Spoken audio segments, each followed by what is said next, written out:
Mark Jenkins is expected in court this afternoon to face murder charges. Jenkins was arrested last night. Police found 3-year-old Bella Edwards unresponsive inside an apartment in Seaside, Queens. Shame! Y'all raised a murderer! Y'all, you know what we raised, right? A beautiful little girl! Raised murderers! Your family raised murderers! Killers! And of course drug addicts, because y'all all look like it!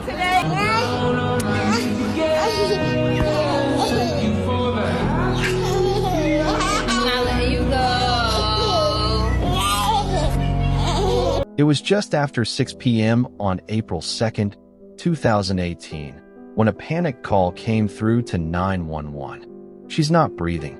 She's not moving. The caller was Mark Jenkins, the live-in boyfriend of Shemika Gonzalez, and the man trusted to help raise her children. But when paramedics arrived at the small apartment in Rockaway Beach, Queens, they didn't just walk into a medical emergency. They walked into a crime scene. A 3-year-old girl named Bella Edwards was lying on the bed, limp, pale, and barely clinging to life. The room was still, the air suffocating. On the surface, Jenkins claimed she'd been napping. But Bella's body told a far darker truth. There were bruises. Too many. Too severe. Some new. Some old. She hadn't just stopped breathing. She had been beaten to death. Moments earlier, Bella's mother had come to check on her daughter after Jenkins said she was sleeping longer than usual. She opened the door expecting to see a peaceful nap. What she found instead was silence. Not the kind that soothes, the kind that screams. Jenkins was suddenly performing CPR. But by then, it was far too late. Bella had been dying in the next room, and no one had known. Or maybe someone had. Outside, it was just another evening in Queens. Inside, a nightmare was unraveling, fast. Toys lay untouched on the carpet. A cartoon paused on the TV. And in the center of it all was a child who'd suffered more in 3 years than most do in a lifetime. And here's where this story shatters something deeper than your heart. It breaks your sense of trust. Because the man calling for help wasn't some stranger. He was the one they all trusted. The one Shemika believed was safe. The one Bella likely called Daddy. As detectives peeled back the layers, they uncovered more than a single moment of violence.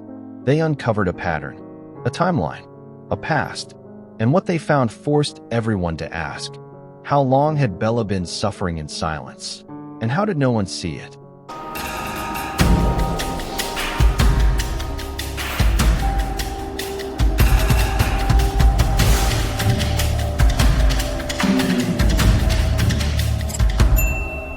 You'd probably notice her before anyone else. A blur of motion in pink pajamas, ponytails bouncing, plastic tiara slightly crooked, laughing at something only toddlers understand. 3-year-old Bella Edwards wasn't just a child, she was energy. The kind that dances through hallways. The kind that fills quiet rooms with life. Neighbors would later say she was always smiling, always clinging to her mother's leg, or holding her baby brother's bottle like a big sister on duty. She wasn't loud. She wasn't wild. But she was bright. The kind of kid who made even the grumpiest adults soften when she walked by. Her mother, Shemika Gonzalez, loved to show her off. Social media snapshots paint the picture. Bella in a red hoodie, clutching a teddy bear bigger than her. Bella on a sofa, mid-laugh, with her baby brother Logan just a few feet away. If you scroll through the posts, you'd think everything was perfect. They lived in a small second-floor apartment in Rockaway Beach, Queens. Not a mansion, not a mess.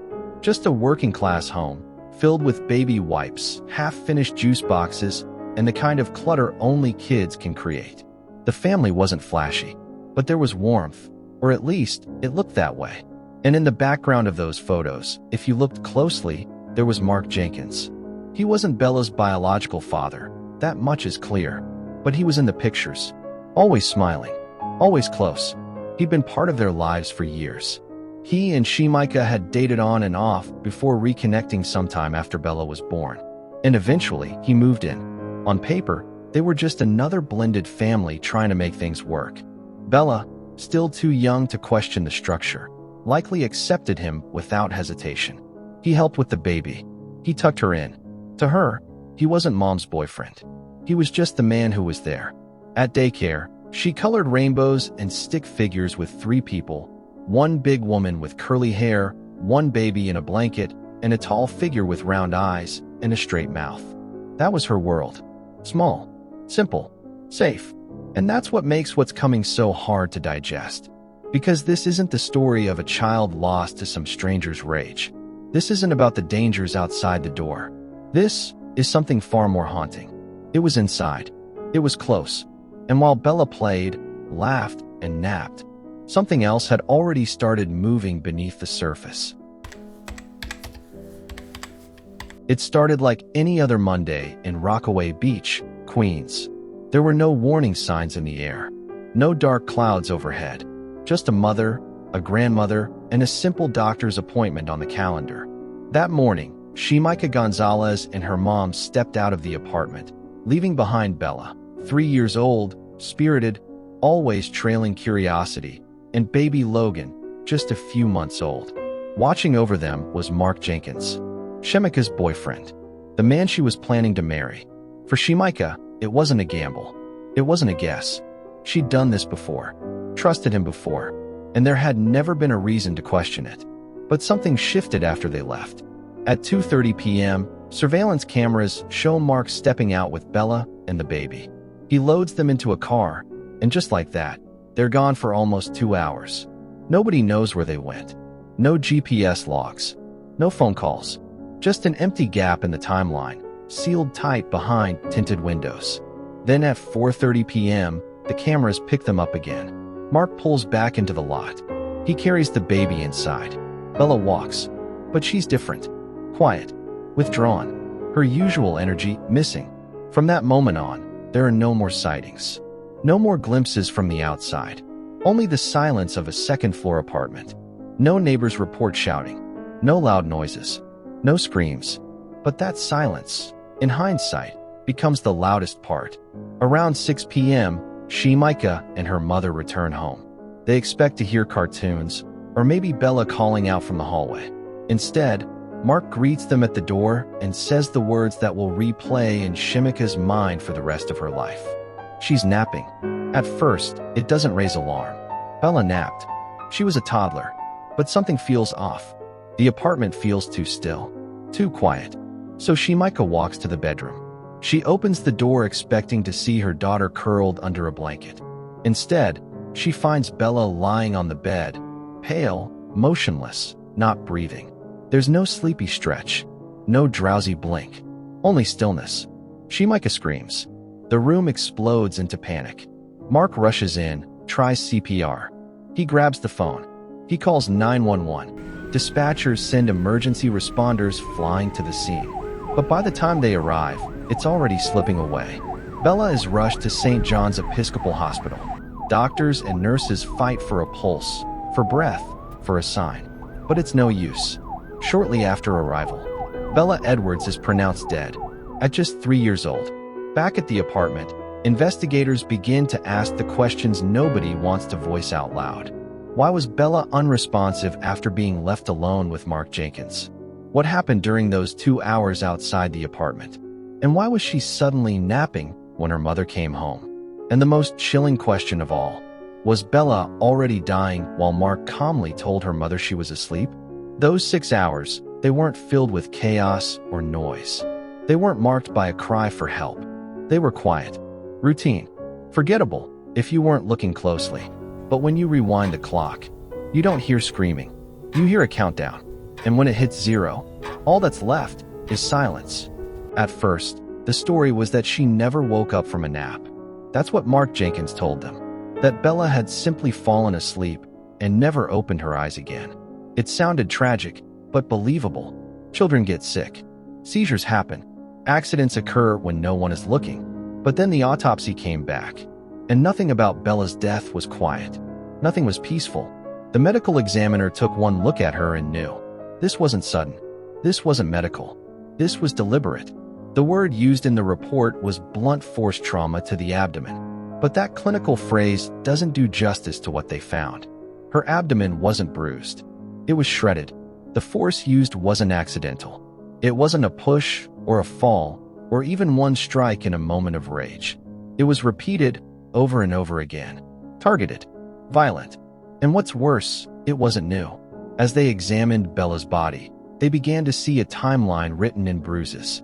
Some were fresh, others were already fading. Different colors, different stages of healing. The kind of evidence you can't deny, not when it's been building quietly beneath the skin. And that's when the story shifted. When we saw the child coming into the building at 4:30, she appeared to be in some kind of distress. All right, it's hard to articulate. We feel it happened sometime in that car, the assault on this little girl. Little girl was hit about the abdomen. But looking back, we'll do cell sites, we'll do other things to see where they traveled to, where they stopped at, and see if we can get video of any kind of incident somewhere else. But that's in the offing in the coming days. Bella didn't die from a single blow. She died after weeks of suffering, hidden behind bedtime kisses and school pickups, behind baby bottles and dinner plans, behind silence. Imagine being the one to tell a mother that her daughter didn't just pass away. She endured, that her body was crying for help long before her voice went silent, that her final moments weren't sleep, but slow, internal bleeding, pain she couldn't explain, pain she never should have known. And the thing is, the signs were there. The healing bruises, the way she moved slower than usual. That day she came back from the car ride with Mark and seemed off. But no one saw the full picture. Or maybe they weren't looking. See, this wasn't parenting. This was punishment. A 3-year-old treated like a threat. And each strike brought her closer to the moment her body finally gave out. She didn't pass in an instant. She bled internally, slowly, silently. And that silence? It wasn't because she was safe. It was because she didn't know how to ask for help. The autopsy didn't just reveal what killed her. It revealed how long she had been surviving instead of living. And when those results hit the investigators' desks, it wasn't just another case file. It was a map of pain, a diary written in bruises, a truth no one could ignore anymore. You want to believe monsters give off a warning, that they snarl, that they slip up, that something in their eyes tells you, don't trust me. But Mark Jenkins didn't snarl. He smiled for the camera. He cradled the baby. He posted about fatherhood. He played the part. But underneath the everyday boyfriend routine was a file buried deep in the system. A file that should have raised alarms the moment he got anywhere near a child. Because this wasn't Jenkins' first time making headlines. Let's rewind the clock, back to 2004. Mark Jenkins was involved in a shooting in the Bronx. According to court records, it started with a dispute, but it escalated fast. Mark pulled out a firearm and didn't just shoot once. He emptied the clip, 12 bullets. One of those bullets struck a 20-year-old man, a bystander trying to help resolve the situation. That wasn't rage. That was intent. Jenkins was arrested and charged with attempted murder. He eventually pled guilty and was sentenced to 8 years in prison. He served his time, got out on parole, and by 2011, he was back on the streets. A free man with a violent past and a clean enough face to blend in. His supervised release ended in 2016, just 2 years before Bella's death. Now, let's be clear, serving your sentence doesn't erase your past. But in Jenkins' case, no one seemed to be watching. There were no court-mandated warnings, no restrictions on being around children. He slipped back into everyday life like nothing happened. And sometime after that, he met Shimika Gonzalez. They started dating. Eventually, he moved in. He helped care for Bella. He held her baby brother. He became part of their everyday routine. And Shimika? She claimed she had no idea about his past. No idea that the man feeding her infant had once fired a dozen rounds in a public altercation. No idea that the man sleeping in her bed had once been behind bars for almost a decade. Maybe she didn't ask. Maybe he never told her. Or maybe he said just enough to make it sound like old mistakes and youthful anger. But here's the hard truth. This wasn't a man with a temper. This was a man with a trigger, and nobody bothered to check if it was still cocked. And the warning signs didn't stop with his criminal record. Police would later confirm they'd been called to Shimika's apartment twice for domestic disturbances involving Jenkins. Details were limited. No arrests were made. No charges filed. But 2 police visits should have been enough to raise a flag. Instead, nothing changed. No one followed up. And Jenkins stayed, closer than ever, to the two most vulnerable people in that home, Bella and Logan. Now, maybe Shemika thought she was doing what any woman in love would do, believing the best, trusting her instincts, giving a second chance. But love doesn't erase history, and trust doesn't stop fists. And when that history finally caught up with Mark Jenkins, it came crashing down not on him, but on Bella. Because that man, the one with the sealed past, the one with a loaded history, he didn't just resurface. He imploded, right there in the living room of a child who once called him family. And no one saw it coming, because no one was looking close enough. In every tragedy, there's a second layer of grief, the questions left behind. Not the what, or even the how, but the why. Why didn't anyone stop it? Why didn't someone see? And in Bella Edwards' case, that question turned, unavoidably, toward the woman who loved her most, Shemika Gonzalez. Because as the truth unraveled and the bruises revealed their timeline, a new kind of silence began to take shape. Not the silence of a child, but the silence of a mother, and what she did or didn't know. Now let's be careful here. Shemika isn't on trial. She hasn't been charged. She hasn't been publicly accused of any crime. But when Bella's autopsy revealed healing bruises, not from April 2nd, but from days, maybe weeks earlier, the question became impossible to ignore. Where was her mother while all these was happening? 3 theories started to emerge. 1, she was afraid. Not every woman who stays silent is blind. Sometimes silence is survival. Mark Jenkins had a record, a gun charge, a prior attempted murder conviction. He'd spent years in prison. And though she says she didn't know his past, we now know police had responded to at least 2 prior domestic disturbance calls involving Jenkins at their home. No arrests, no charges, but still, police were called. Was that a red flag? Was there yelling, threats, control behind closed doors? If Jenkins was abusive to her, even just emotionally, maybe Shemika felt trapped.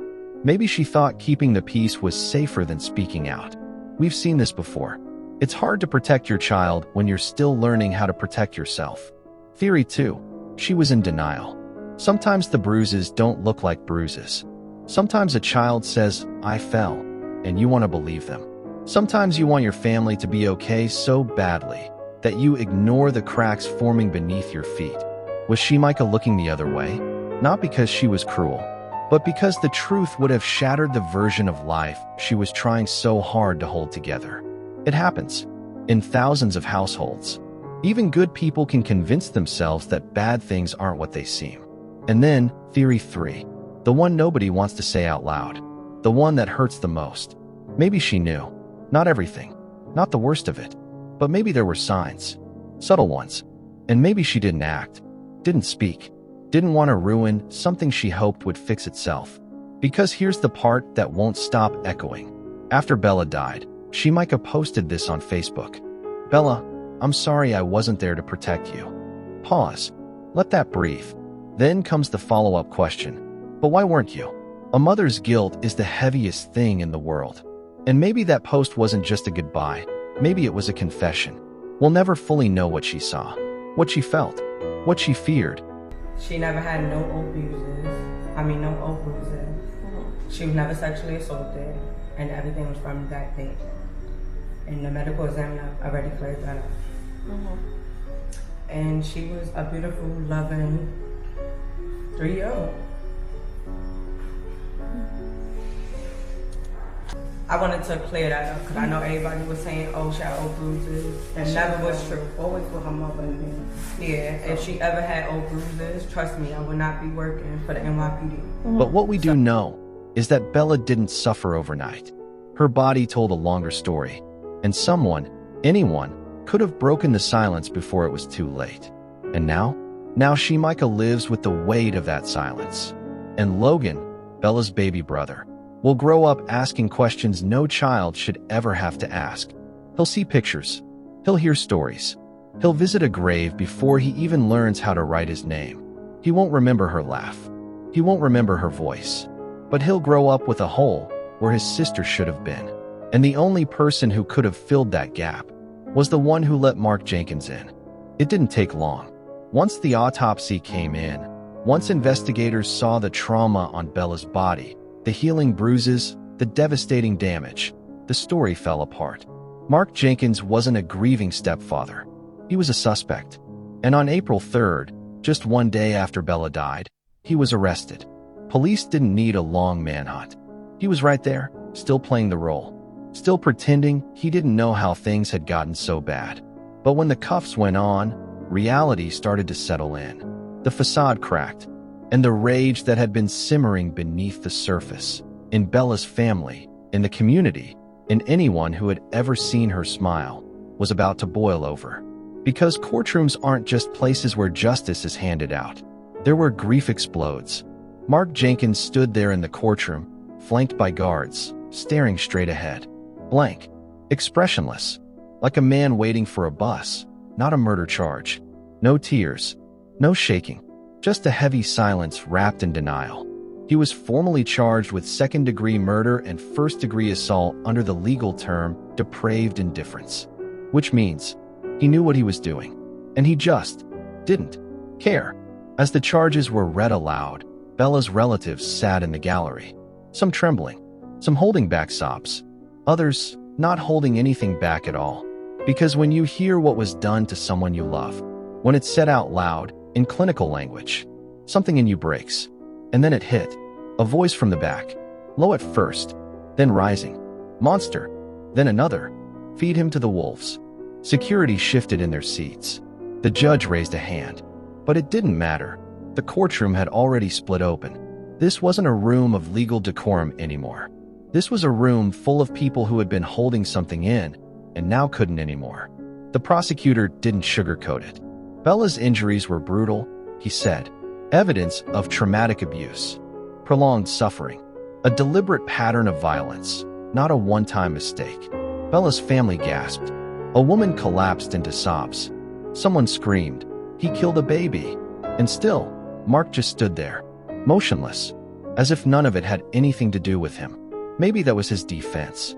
Maybe he thought silence would make him seem innocent. But silence, in that moment, only made him seem colder. Police say her mother's fiancé, Mark Jenkins, an ex-con who served 6 years for attempted murder, viciously beat her to death. The media snapped photos. One image, Jenkins in handcuffs, looking down, hit the front page the next morning. But what they didn't capture was the sound. The sound of Bella's mother crying in the hallway. The sound of relatives shouting. The sound of pure, unfiltered grief echoing off courtroom walls. You can't stage that. You can't fake that kind of fury. Because it wasn't just the loss of a child. It was the betrayal. By a man who had kissed her forehead. By a man they let in. What really happened inside that apartment? What snapped inside Mark Jenkins that day? Or had it been snapping, over and over, long before April 2nd ever arrived? Investigators, prosecutors, and family members all wrestled with the same unbearable question. Why Bella? Why a little girl who had no way to defend herself, no way to even understand the danger she was in? And while Mark Jenkins never gave an official confession, while he stood silent in court, offering nothing but a hollow stare, certain patterns, certain possibilities began to emerge.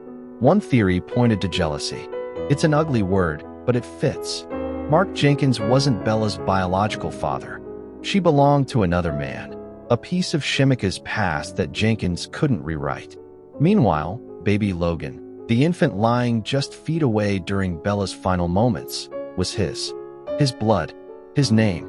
Was Bella a reminder he couldn't erase? A reminder of another man's place in a family he wanted to control completely? Jealousy does terrible things to broken minds. It curdles into resentment. It festers, until even the innocent seem like enemies. And when resentment turns violent, it looks a lot like what happened to Bella Edwards. Another theory points to displaced rage. Mark Jenkins was a man with a history of violence. A man who once fired 12 bullets in a public street. Not because he was afraid, but because he was angry. Maybe the pressure built. Money problems. Relationship tensions. Maybe Bella cried too loud. Maybe she spilled something. Maybe she did absolutely nothing at all. It wouldn't have mattered. For someone like Jenkins, rage wasn't about reason. It was about power. And when he needed to remind himself he was still in control, he turned to the smallest, weakest target in the room. Bella didn't have a chance. And then, there's the theory nobody wants to say out loud. The one that surfaces quietly in reports, whispered in hospital hallways, written between the lines of emergency room charts. The possibility of sexual abuse. Some medical findings, according to sources close to the investigation, raised red flags. Injuries that didn't align with a simple beating. Signs of trauma that suggested even darker crimes might have taken place. Authorities have never confirmed public charges of sexual assault against Jenkins in Bella's case. But the possibility hangs there, heavy, unanswered, unfinished. It's not spoken openly in court documents. It's not headline news. But sometimes, the silence around a crime speaks louder than words. Whatever drove Mark Jenkins that day, whether it was jealousy, rage, or something even darker, the result was the same. A child broken, a future erased. This wasn't an accident. This wasn't a single moment of lost temper. This was sustained cruelty, building over time until it exploded. And it didn't start with Bella's last breath. It started with small bruises, with little moments of fear, with a silence no one understood, until it was far too late. Mark Jenkins didn't just kill Bella Edwards. He made sure she suffered first. And that, more than anything else, is the pattern that can't be denied. There are some stories that don't end, they just echo. Long after the sirens fade, long after the court date has passed, long after the media packs up and moves on to the next tragedy. The case of Bella Edwards still echoes. Because even now, years later, the questions haven't stopped. How long had it been going on? Did Bella cry out and no one listened? Was there a moment someone could have stepped in and changed everything? And more disturbingly, how many other children are out there right now, living in homes like Bella's, smiling through bruises no one sees? This case didn't just break hearts. It broke a quiet illusion, the idea that monsters are easy to spot. That danger announces itself, that abusers always look the part. Mark Jenkins didn't. He wasn't hiding in an alley. He wasn't stalking a stranger. He was in family photos, at dinner tables, changing diapers. And when the truth came out, it forced everyone, especially Bella's family, to stare straight into the kind of nightmare no one wants to believe is real. And yet, as horrific as the crime was, as overwhelming as the evidence became, justice hasn't fully arrived. Mark Jenkins was arrested and charged with second-degree murder and first-degree assault, charges that reflect not just the act, but the cruelty behind it. Under New York law, if convicted, Jenkins faces up to 25 years to life in prison. But here's the part that makes this wound feel even more raw. As of today, Mark Jenkins has still not been publicly sentenced. There's been no gavel slam. No moment where Bella's name was spoken in court as part of a final judgment. No closure, just more waiting. And for her family, that wait is unbearable. Because they don't need more evidence. They don't need more testimony. They already know what happened. They lived it. They buried her. And yet, the system moves at its own pace. Cautious, procedural, painfully slow. Every delay, every court date postponed, every motion filed. It all feels like another weight added to an already shattered heart. And while Jenkins sits in a cell, alive, eating, breathing, Bella is gone. And Logan, her baby brother, will grow up in the shadow of that silence. He'll hear the story one day. He'll Google his sister's name. And he'll read that her killer was still awaiting sentencing. Still, for Bella's family, it's not just about punishment. It's about truth, about validation, about having the system say what everyone already knows. That what happened to her was brutal. That it wasn't just a tragedy. It was a crime of monstrous proportions. And until that moment comes, until the sentence is read aloud and the chapter finally closes, Bella's name will hang in the air, unfinished. A little girl with ponytails and bright eyes, who laughed, who loved, who trusted the wrong person because the adults around her told her he was safe. And now the rest of us are left to ask, how many more Bellas are out there, quietly counting down the days, waiting for someone to see what's really happening behind the door? If this case moved you, made you angry, or left you asking questions, don't let the silence win. Like this video to help it reach more people. Subscribe and turn on the notification bell so you never miss another case that needs to be heard. And in the comments below, tell us, what do you believe justice looks like for Bella Edwards? Because the more we talk about it, the less likely it is to happen again.